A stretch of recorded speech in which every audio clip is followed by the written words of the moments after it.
Growing up, Devil May Cry was probably my favorite action game series, with the third game in particular holding a very special place in my heart. Now, since the fourth game, it's been a while since we got a proper sequel.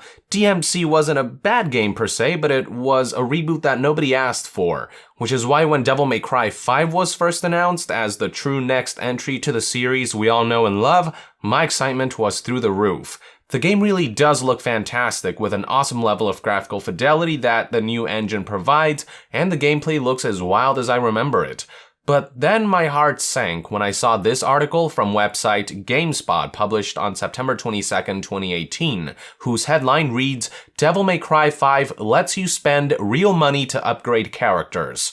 So the way it works, according to the article, quote, "During our demo we encounter the Divinity statue, which acts as a shop where you can trade in orbs collected during combat and exploration. And in the menu we discover that players will have the option to spend real money to accrue more orbs if they wish to expedite the upgrade process and beef up Dante earlier than usual." Now, I'm well aware that microtransactions aren't actually new to the series. Devil May Cry 4 Special Edition offered a similar monetization scheme that allowed players to speed up character upgrades by paying real money for orbs. The original Devil May Cry 4 didn't have microtransactions, mind you. They were retroactively added with the release of the Special Edition, which is pretty scummy on its own, reminiscent of how Activision retroactively added microtransactions to Modern Warfare Remaster when the original game didn't have them. Most will probably tell you, however, that the microtransactions in Devil May Cry 4 Special Edition could be easily ignored. The game didn't constantly pester you about them, nor was character progression drastically altered or adjusted or marred to strong-arm players into making in-game purchases. Instead, they were just kind of there as Capcom's blatant attempt to milk a few extra bucks on the side. While we won't know for sure how far Devil May Cry 5 intends to push their luck with recurrent monetization until the game launches, website DualShockers did provide a detailed analysis for how many orbs you earn in the game just by playing and what the cost of the game's character upgrades are. From the looks of it, the game was quite generous with the amount of orbs it generated for players, with about 20,000 orbs earned just from killing stuff and then an additional 20,000 orbs earned from finishing at B rank, with higher ranks resulting in significant boosts in how many additional orbs are granted, with the article noting that an additional 20,000 orbs can be earned if you do really well. So in this early stage of the game, players can earn on average anywhere between 40,000 and 60,000 orbs per stage. Orbs earned can then be spent on abilities that cost between 8,000 and 10,000 orbs at Tier 1, 20,000 orbs at Tier 2, and 35,000 orbs for the highest tier ability. It was noted, however, that one exception was a top-of-the-line ability that cost 3 million orbs, though it was noted that this ability isn't an attack that's used during combat.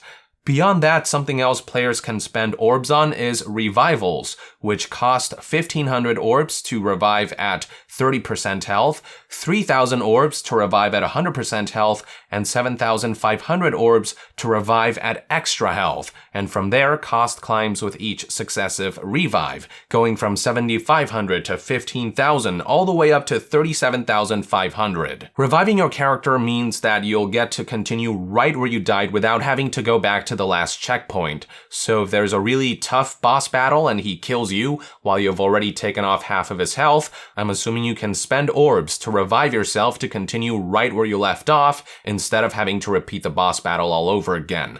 I would imagine this might be where most people will be tempted to spend money on orbs, which may in part be why reviving was designed in such a way that cost continues to climb with each successive death, not too dissimilarly from how some mobile games might do it. According to DualShockers' article, that seems to be the extent to which red orbs influence gameplay, and it was emphasized that the game does hand out red orbs quite generously, all things considered. However, if I were you, I would wait until the game launches before gauging how everything works, as not only is the pricing model for red orbs purchases unknown currently, there have been many instances in which games with microtransactions adjusted parameters such as currency costs for certain things last minute right before launch. Keep in mind that what media outlets have played is an incomplete demo build of the game, so costs may not be final, and there might be other forms of in-game purchases that haven't been disclosed yet. We also don't know whether there are aspects of the game that have been purposely throttled to strong-arm players into making in-game purchases. Nothing is known for sure right now. All I'm trying to say is that in this day and age, it is worth being a little paranoid and keeping an eye out just in case. Now, as you'd expect, with what a sensitive topic microtransactions have become, many gamers are upset that Capcom would pursue this route despite all the current stigma surrounding this type of feature. Even if it turns out it's not the worst thing in the world, the fact remains that in-game purchases were shoehorned in there when they didn't need to be implemented. Game director Hideaki Itsuno, however, seems to think differently. When asked by GameSpot why the team felt it was necessary for the game to implement the ability to pay for orbs, here's what he had to say.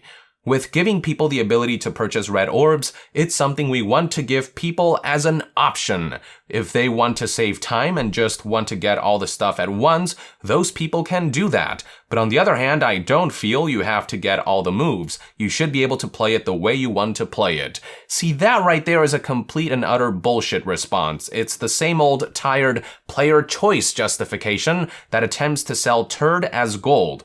If they really wanted to give us the choice of saving time, why not just implement cheat codes that grant additional orbs for those who wish to go that route? Why not just make a super easy mode that gives players tons of orbs and balance the game appropriately? Or why not just give players the ability to toggle and adjust modifiers for orbs earnings to their liking? It isn't really a choice when players are forced to give up something to make that choice, in this case additional money on top of the initial base price they paid for the game. All this really is an additional fee for features that once used to be inherent to games. If they really want to give players the choice to save time, they should look at what Spider-Man did, where you can simply toggle the ability to skip things like the game's various minigames and whatnot at no extra charge. There is literally nothing that Devil May Cry 5's microtransaction system does that couldn't be done via cheat codes, difficulty modes, or menu toggles, other than paywall art choices. Also worth discussing is the impact that allowing players to pay for upgrades would have on the game's natural learning process. The thing about a game like Devil May Cry is that you don't want all the skills and abilities at once. You want to master your current repertoire first before gradually adding new things one at a time into the mix. It's kind of like how you don't want to start learning how to juggle with 20 balls at once. You want to start with a basic 3 and build from there until you master each progressive checkpoint. GameSpot actually brought this up with Itsuno, and here's what he had to say about that. It's interesting because from a game design point of view, there is two different things we think about when we set the prices of the moves, skills, and abilities which can be purchased with red orbs. The first thing is the stuff that we feel people should want to get first is made cheaper. So people will think, oh, this is cheap, so I'm just going to buy this.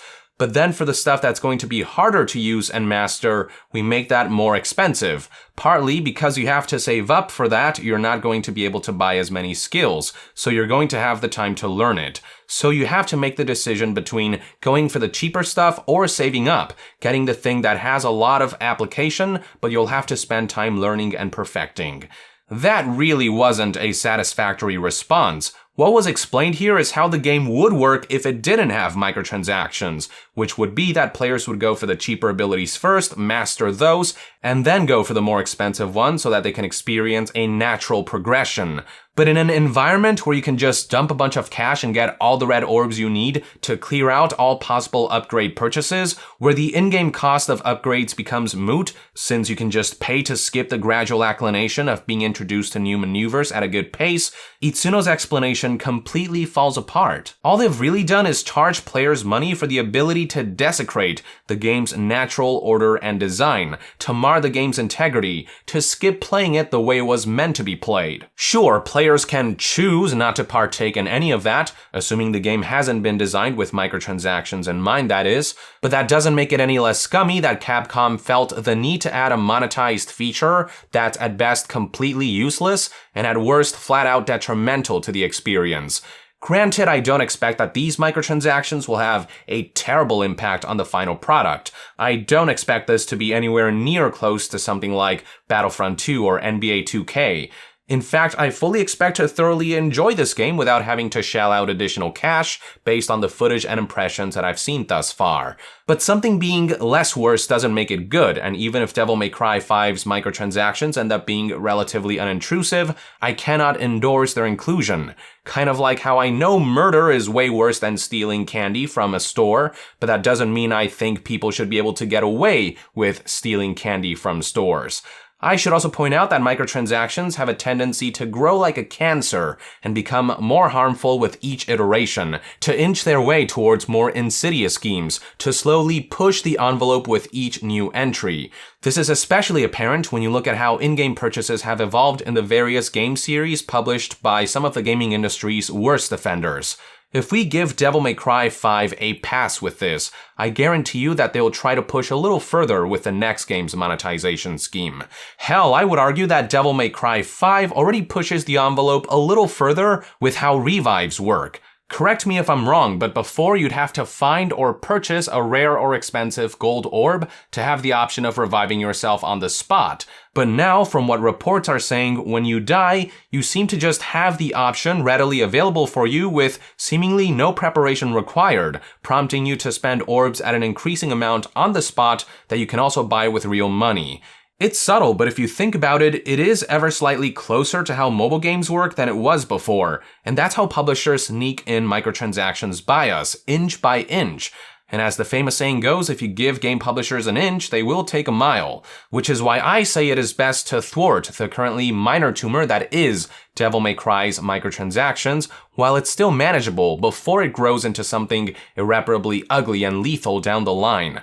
A cancer starts with minor symptoms that are seemingly ignorable, but if you let it fester, if you let it go unchecked, the symptoms will become much more drastic, and it will be too late to do anything about it by then, which is what's happened to many game franchises already. Similarly, Devil May Cry 5's monetization scheme may seem like a minor symptom right now, but to completely ignore its existence and let Capcom get away with it would be a bad idea if you ask me, which is why in my opinion it is important to be vocal and put your wallet where your mouth is by not partaking in any of this crap, especially when we're dealing with a game franchise as beloved as Devil May Cry. So to recap, not saying Devil May Cry 5 will be ruined by microtransactions, not saying this will be anywhere close to being one of the worst schemes we have seen, but Capcom's justification is complete horseshit, and I still shun the fact that they felt the need to include them in the first place. These are just one man's perspective anyway. I'd love to hear what your take is on confirmation that Devil May Cry 5 will allow you to pay real money for upgrades and revives in the comments below.